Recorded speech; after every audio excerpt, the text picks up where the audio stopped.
Assalamualaikum warahmatullahi wabarakatuh. Nama saya Siti Rohati dari semester 5C dengan NIM 1812101121. Di sini saya akan menjelaskan materi kelompok 4 yang bertemaan hakikat pembahasan kurikulum. Kurikulum yang telah kita ketahui merupakan susunan pengalaman belajar yang direncanakan dan diarahkan oleh sekolah untuk mencapai tujuan pendidikan. Jadi, kurikulum juga bisa diartikan sebagai suatu rencana pendidikan, memberikan pedoman dan pegangan tentang urutan isi serta proses pendidikan. Yang pertama yaitu yang akan saya bahas mengenai hakikat kurikulum development dengan kurikulum improvement. Kurikulum yaitu memiliki kedudukan sentral dan strategis dalam seluruh proses pendidikan. Kurikulum juga mengarahkan segala bentuk aktivitas pendidikan untuk tercapainya tujuan pendidikan. Dengan arti lain, yaitu kurikulum pendidikan merupakan sebagai instrumen input untuk mencapai tujuan pendidikan, di antaranya untuk mengembangkan manusia yang sesuai dengan falsafah hidup manusia lainnya. Nah, di sini kurikulum pendidikan yaitu sebagai alat untuk mencapai tujuan pendidikan nasional, yang mana yang harus mampu mengantarkan peserta didiknya menjadi manusia yang beriman, bertakwa kepada Tuhan Yang Maha Esa, berakhlak mulia, sehat, beriman, mandiri, dan juga menjadi warga negara yang demokratis serta bertanggung jawab. Di dalam kurikulum, tidak hanya mata pelajaran saja yang diajarkan kepada peserta didik, melainkan ada nilai moral yang diajarkan juga.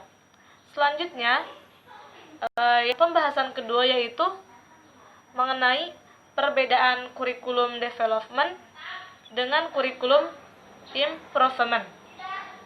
Nah, di sini kurikulum development yaitu merupakan berbeda ya antara kurikulum development dengan kurikulum improvement. Kurikulum development sendiri yaitu merupakan proses perencanaan dan penyusunan kurikulum oleh pengembang kurikulum, dan sebagai kegiatan yang dilakukannya yaitu agar kurikulum tersebut yang dihasilkan dapat menjadi bahan ajar dan acuan yang digunakan untuk mencapai tujuan pendidikan nasional.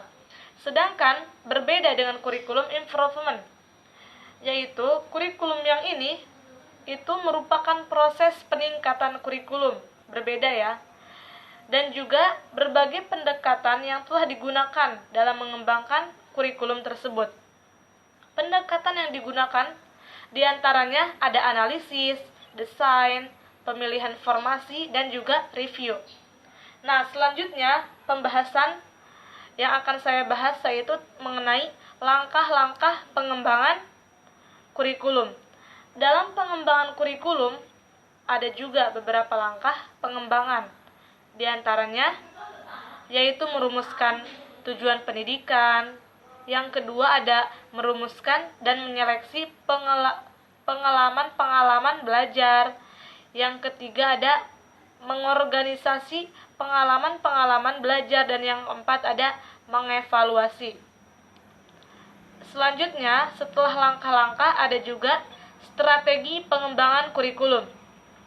Strategi pengembangan kurikulum yaitu merupakan rencana atau target yang mengarahkan kurikulum sekarang ke tujuan pendidikan yang diharapkan, karena adanya berbagai pengaruh yang sifatnya positif yang datangnya dari luar atau dari dalam diri sendiri, dengan harapan agar peserta didik dapat menghadapi masa depannya dengan baik. Ada beberapa strategi atau tahapan pengembangan kurikulum. Di antaranya yang pertama yaitu ada cara atau langkah. Setelah cara atau langkah, yang kedua ada penyusunan rencana atau adanya planning. Setelah planning terjalani, yaitu ada strategi. Setelah strategi ada juga proses penyusunan kurikulum tersebut. Yang kelima, pelaksanaan. Nah, setelah pelaksanaan terlaksanakan, Ada juga yang keenam, yaitu evaluasi progres. Nah, setelah strategi, ada pembahasan mengenai faktor-faktor yang mempengaruhi pengembangan kurikulum.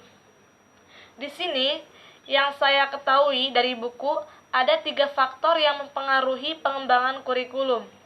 Di antaranya, perguruan tinggi, masyarakat, dan juga sistem nilai. Nah, mungkin pembahasan singkat saya cukup sekian. Kurang lebihnya mohon dimaafkan. Wassalamualaikum warahmatullahi wabarakatuh.